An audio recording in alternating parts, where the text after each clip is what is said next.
You gotta see these 20th anniversary accessories Xbox just announced. Rockstar Energy is giving you the chance to win a Series X. Let's discuss. Caffeine and gamers.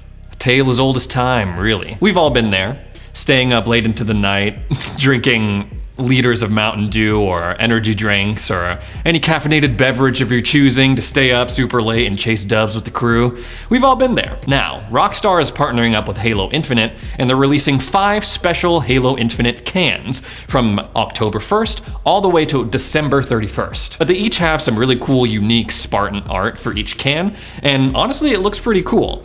And each can will also come with a code that you can enter on the Rockstar website that'll do 2 things. It'll enter you into a sweepstakes where you can win prizes, and it'll give you in-game rewards for when Halo Infinite finally comes out. They have digital copies of Halo Infinite, which that's pretty decent, $60 value for a can of Rockstar. That's pretty nice.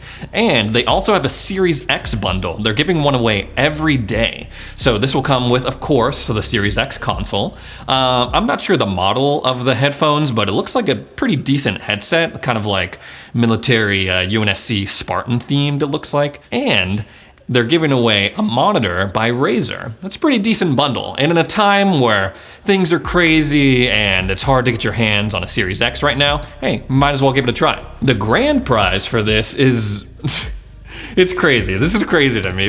It's a Jeep, a full-on Jeep, but it's plated to look like Spartan UNSC 117 flare. Kind of looks like a warthog a little bit. It even has like a tumble cage in the back. I wouldn't even know how to act if I won the sweepstakes and this was dropped off at my front door. That would be crazy. I wouldn't know how to react. I'm not sure where you can buy the cans, and I don't know if you can buy them like in a physical retail store, but you can definitely buy them on Amazon. And like I said, they come with in-game rewards. Even if you don't win anything, you'll be able to get some special skins. It's like a special Rockstar Halo collaboration. It's like a Rockstar gold and black skin bundle for vehicles, your weapons, and I think an emblem as well.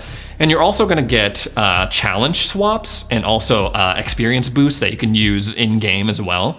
Now, this is where I got a little bit confused, is that on the website for this on Rockstar, if you scroll all the way through the in-game prizes, you'll eventually get to challenge swaps. And correct me if I'm wrong, but I'm pretty sure I didn't really get to experience this when I played the Halo Infinite last week. But challenge swaps, from my understanding, are like monetized versions of being able to swap out your daily challenges. So if the challenge for me for the day is like get 5 headshots with a sniper, I am terrible with the sniper. I'm trash. So that would be to my benefit to use them on my challenge swaps to move on from that challenge, try a new one. But at the very end, there were challenge swap bundles. So it was challenge swap bundle with Circle K and Amazon, and I don't know what that means. Like, if you get that specific bundle, do you get the challenge swaps and also like credit towards Circle K and Amazon? I'm not sure. And it got me thinking, because we know that Halo Infinite multiplayer is gonna be free to play. And we also know Halo Infinite is coming to Game Pass. And it looks like they're gonna have a store to kind of subsidize that, a battle pass system, maybe like a seasons battle pass thing. I don't know. I follow the logic. I understand that they have to make up with that revenue in other ways, but is it gonna be obnoxious? Is it gonna be annoying? Like, how far are they gonna take this, right? Like, are Covenant gonna be flying in on Banshee sponsored by Whole Foods? Probably not. That's an extreme example, but I just hope it's not obnoxious. I hope it, fits into the game in a seamless, nice way. Speaking of capitalism, we have Xbox collabing with Adidas for a special 20th edition pair of shoes. And when I saw this, first glance, I'm not really a fashion guy, but I thought they looked pretty clean. They draw on inspiration from, 20 years ago when the Xbox first launched, when everyone was obsessed with like see-through colored just objects. I'm talking like see-through inflatable chairs, see-through telephones, see-through Macs. I had a friend who had a see-through Game Boy, that was the purple one. Yeah, it was just a great time to be alive. During the marketing campaign, the marketing video of this, they looked to have based the design colors off of a special edition OG Xbox that was green. I wasn't sure, but I'm pretty sure. I can understand like the boldness of the colors could kind of turn some people off. Like I said, I'm not a fashion guy, but I imagine it could be pretty clean if you had like a black top, black pants, and then you had that pop of green color with your shoes. I can imagine myself picking these up for sure. I've also seen some press kits being sent out that include the shoes, some throwback controllers, and then a reskinned Xbox that harkens back to like the old classic like X right on top of the Xbox. And I'm a little jealous, I won't lie. So in a previous video, we discussed Xbox potentially getting another major acquisition or announcing that they've acquired a big budget studio, publisher, whatever.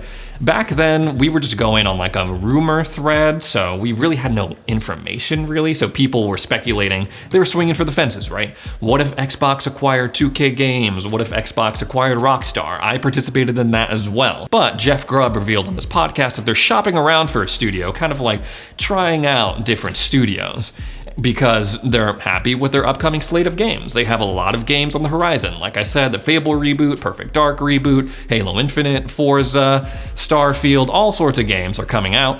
And that seems a little bit more prudent to me, right? Like, let's make sure that these studios that we have now, they're doing good, the games are coming out really good, people like the games, before they go out and just buy Rockstar 2K willy-nilly, right? The first one, Crystal Dynamics. And this one makes the most sense to me because I feel like I talk about Crystal Dynamics in some way every other video. I talked about in a previous video how the initiative has partnered up with Crystal Dynamics for the Perfect Dark remake. I covered in my last video Marvel's Avengers coming to Game Pass. I even, in a video, I can't remember when I did it, but talked about the Tomb Raider Xbox exclusivity deal back in 2015. So it feels like I'm always talking about Crystal Dynamics. So it would just make sense. They're always connected in some way, I feel like at this point, for them to be picked up by Microsoft. They're also apparently looking at IO Interactive, the studio behind Hitman, and they're also, what's the other one? Let's see. It is Avalanche Studios, the people who brought you Just Cause. Obviously, these are all just kind of rumors. Things are kind of loose right now, so let's not jump to any conclusions right now.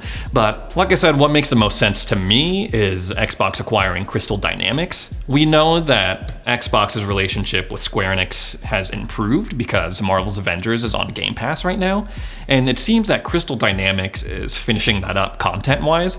So as they move on from Marvel's Avengers and supporting that into going into the Perfect Dark remake, this would be the perfect time. We'll just have to keep an eye on it. And if you want to know more, if you want to follow news on that, make sure you subscribe, set your notifications to all. So I haven't really been impressed with games with gold for a while or recently, but this month is actually pretty good. We have some good games to pair with the month of October, get you in the mood for spooky season for Halloween. First up is Castlevania Harmony of Despair, which it's not overtly like a horror game, but there are a lot of like horror elements, right? Like you're hunting Dracula, you're trying to defeat Dracula. What's more horror than that? In that same vein, we have a classic horror game coming to games with gold, Resident Evil Code Veronica. Now, this is crazy because I remember playing this way back in the day when I was a kid on Sega Dreamcast, rest in peace. At the time when it came out, people loved this game. They were like freaking out about it. Oh, it's the best Resident Evil game. It's like top 100 games of all time.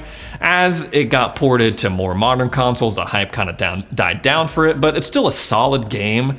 But it is kind of one of the more difficult games you'll probably play in your life, especially in that first half when ammo is just so scarce. It can be pretty unforgiving, so be prepared for that. The other two games, Iroh and Hover, are, whatever, but the thing about games with gold is that when your subscription ends to Xbox Live Gold, you still get to keep the games, unlike PS Plus, where you lose access to those titles. So if nothing else, pick up Castlevania Harmony of Despair, add it to your library, and Resident Evil Code Veronica. Speaking of free games, here's what's on Game Pass, and this is a pretty decent lineup. I always feel like, man, when I finish something on Game Pass that I really want to try out, something like art pops up where I'm like, oh, I gotta play that too. It's like, I'm just getting spoiled over here, man. So this month is pretty big because there's some day one releases coming. Most notably Back 4 Blood, which is from the creators of Left 4 Dead. It's gonna be coming to Game Pass day one, so when other people on other platforms are paying $60 full price for the games, you can just download it and try it out as part of your Game Pass subscription. Visage is also coming to Game Pass, and this is another psychological first-person horror game. We'll get you in the mood for Halloween, we'll get you in the mood for spooky season. Yeah, lots of jump scares, like some really close quarters, you're like exploring a house, kind of confined spaces, so you know, if someone wants to sit with me while I play and kind of like, you know, make sure I don't get jumped by a ghost in real life, maybe I'll check it out. We'll see. The Riff Breaker is also coming to Game Pass on day one, and this is like you're in a mech and you're trying to survive on this planet and just fight off these hordes of creatures, monster-looking things. I think there's a base building element to it, but it's definitely like a survival game. It's top-down, so it kind of looks like an RTS or like a MOBA sometimes, but it looks pretty fun. It kind of reminds me, I don't know if anybody watches Love, Death, and Robots, that one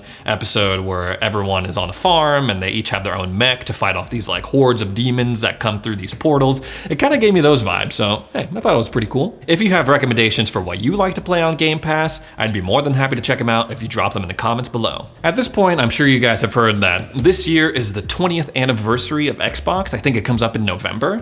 And because of that, they're releasing all sorts of accessories for the occasion. They have a controller, they have a wired headset. I heard this headset is pretty good, even though it's wired, it's stereo, and I mean, it looks pretty cool too. They're releasing a shirt as well.